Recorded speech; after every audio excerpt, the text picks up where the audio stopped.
Sejarah mencatat banyak pemimpin besar, namun sedikit yang mampu mengubah wajah Eropa seperti Napoleon Bonaparte.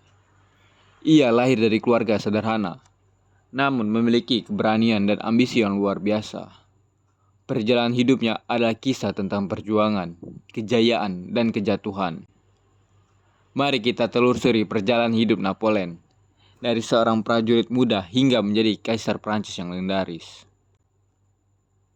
Napoleon lahir pada 15 Agustus 1769 di Pulau Korsika, hanya beberapa bulan setelah pulau itu dikuasai oleh Prancis. Keluarganya bukan bangsawan kaya, tetapi memiliki status terhormat di masyarakat. Kehidupan di Korsika yang keras membentuk karakter Napoleon yang tegas dan pantang menyerah. Sejak kecil, ia sudah menunjukkan kecerdasan dan tekad kuat untuk meraih sesuatu yang lebih besar dari sekedar kehidupan di pulau asalnya. Pada usia 9 tahun, Napoleon dikirim ke Prancis daratan untuk bersekolah. Ia kemudian diterima di Akademi Militer Brienne dan melanjutkan ke École Militaire di Prancis. Meskipun bukan dari keluarga kaya, ia bekerja keras dan unggul dalam pelajaran matematika serta strategi militer. Disiplin, tekad, dan kecerdasannya membuat ia cepat menonjol dibanding teman-teman seangkatannya. Inilah awal terbentuknya sosok pemimpin militer yang tangguh. Karir militernya dimulai saat revolusi Prancis mengguncang negeri itu. Dalam usia muda, Napoleon dipercaya memimpin pasukan artileri. Pada usia 24 tahun, ia diangkat menjadi jenderal brigadir karena keberanian dalam pertempuran Toulon. Kemenangan ini menjadikan namanya dikenal luas. Dari sinilah reputasi Napoleon sebagai pemimpin militer cerdas mulai terbentuk. Napoleon semakin dikenal setelah kampanye militernya di Italia tahun 1796. Ia berhasil menaklukkan pasukan Austria yang jauh lebih besar dengan strategi yang inovatif. Rakyat Prancis melihatnya sebagai pahlawan yang bisa membawa kejayaan yang baru. Media saat itu mulai menggambarkannya sebagai tokoh muda berbakat yang akan menyelamatkan bangsa. Popularitas inilah yang membuka jalan bagi karir politiknya. Pada 1799, Prancis sedang kacau akibat konflik politik dan perang melawan negara-negara Eropa. Napoleon memanfaatkan situasi ini dengan melakukan kudeta 18 Brumaire. Ia berhasil menggulingkan pemerintahan lama dan mendirikan konsulat, di mana ia menjadi konsular pertama. Keputusan ini menandai awal perjalanannya bukan hanya sebagai jenderal perang, tetapi juga sebagai pemimpin politik. Ambisi Napoleon tidak berhenti di situ.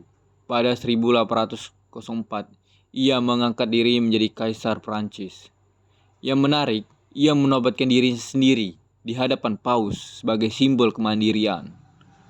Penobatan ini menunjukkan bahwa Napoleon ingin berdiri di atas otoritas gereja dan bangsawan lama. Dari seorang prajurit muda, kini ia resmi menjadi penguasa tertinggi Prancis. Sebagai kaisar, Napoleon tidak hanya fokus pada perang, ia juga melakukan berbagai reformasi di dalam negeri. Ia menciptakan Napoleonic Code, sistem hukum yang hingga kini masih dipengaruhi di banyak negara. Ia juga membangun sekolah, memperkuat sistem ekonomi, dan menata birokrasi agar lebih efisien. Rakyat Prancis menikmati stabilitas setelah masa revolusi yang penuh kekacauan. Di bidang militer, Napoleon membawa Prancis menuju kejayaan besar. Ia menaklukkan sebagian besar Eropa, Italia, Spanyol, Jerman, hingga Polandia. Dengan strategi perang yang inovatif, ia sering mengalahkan musuh yang jumlahnya jauh lebih besar. Keberhasilannya menjadikan Prancis kekuatan dominan di Eropa. Namun, kejayaan ini juga menimbulkan perlawanan dari negara-negara lain. Tahun 1812 menjadi titik balik dalam perjalanan Napoleon. Ia memimpin invasi besar ke Rusia dengan lebih dari 600.000 tentara. Namun, musim dingin yang ganas dan strategi bumi hangus Rusia menghancurkan pasukannya.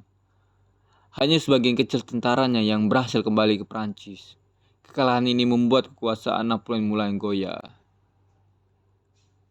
Setelah kekalahan di Rusia, koalisi negara-negara Eropa yang menyerang Prancis, Napoleon dipaksa turun tahta pada 1814 dan dibuang ke Pulau Elba di Laut Mediterania. Meski begitu, semangatnya tidak pernah padam. Dari pengasingannya, ia terus memikirkan cara untuk kembali merebut kekuasaan.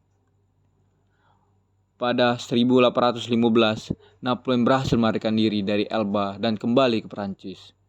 Rakyat dan tentara menyambutnya dengan penuh semangat. Ia kembali memimpin negara itu hanya dalam waktu 100 hari. Namun, semua mata tertuju padanya, dan kekuatan Eropanya bersatu untuk menghadapi sekali lagi. Pertempuran Waterloo menjadi penentu akhir. Pasukan Napoleon berhadapan dengan gabungan Inggris di bawah Duke of Wellington dan Prancis di bawah Jenderal Blücher. Pertempuran sengit ini berakhir dengan kekalahan Napoleon. Kekalahan ini di Waterloo menghancurkan mimpi terakhirnya untuk membangun kembali kerajaan Prancis. Setelah Waterloo, Napoleon ditangkap dan dibuang ke Pulau Saint Helena, sebuah pulau terpencil di Samudra Atlantik. Di sana ia hidup dalam pengawasan ketat Inggris. Hidupnya di pengasingan penuh kesepian, jauh dari kejayaan masa lalu.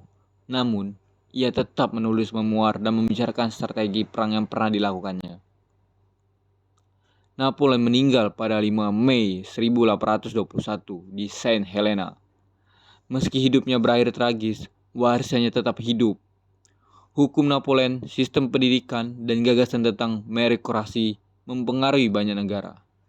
Namanya tetap dikenal sebagai salah satu pemimpin terbesar dan paling kontroversial dalam sejarah dunia. Kisah Napoleon adalah cermin tentang ambisi dan konsekuensinya. Ia berhasil mengubah Eropa dengan tangan besinya, namun juga jatuh karena kesalahan dan keangkuhannya. Dari prajurit sederhana menjadi kaisar, kisah hidupnya terus menginspirasi dan dipelajari hingga hari ini. Napoleon membuktikan bahwa sejarah selalu ditulis oleh mereka yang berani bermimpi besar.